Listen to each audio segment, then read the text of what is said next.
I've made $5 to $10 million a year wholesaling real estate for the last 10 years. If I was to start again and I was just scaling, this is exactly what I'd do to break my first mill. One, I'd stop the time-intensive ways of finding deals, and I'd just spend $50 to get a lead off Google for people who are actively looking to sell their house.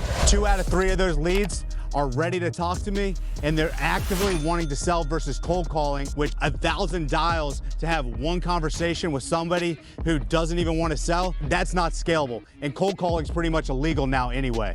2, I'd ignore the boomer advice of only focusing on one specific market and instead go as broad as I can. Nobody tells you this, but when you're going hyper local, it's the most expensive way to find deals.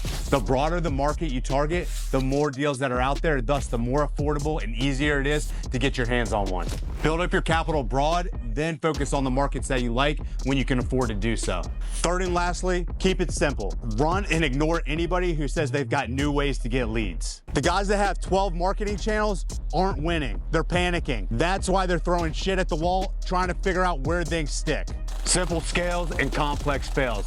One lead source, one sales process is easy to delegate, easy to scale, easy to remove yourself from. When I figured these things out, I scaled fast, and I got to the point that I had an operation netting me millions of dollars, and I clocked in for 0 hours in the office. I've been out here doing this. And if you want the same systems I built and use today, this means my Google campaigns with their 10+ years of data, my CRM with all my automations and the setup that helps us talk to 2 out of 3 leads that come in, my sales scripts, my legal documents, my 1.2 million person cash buyers list, and me and my full-time CEO Brandon's time on Zoom 3 times a week to help you implement successfully, all that and more, then click the link below, book a call, and ask for the 7-figure Cartel systems.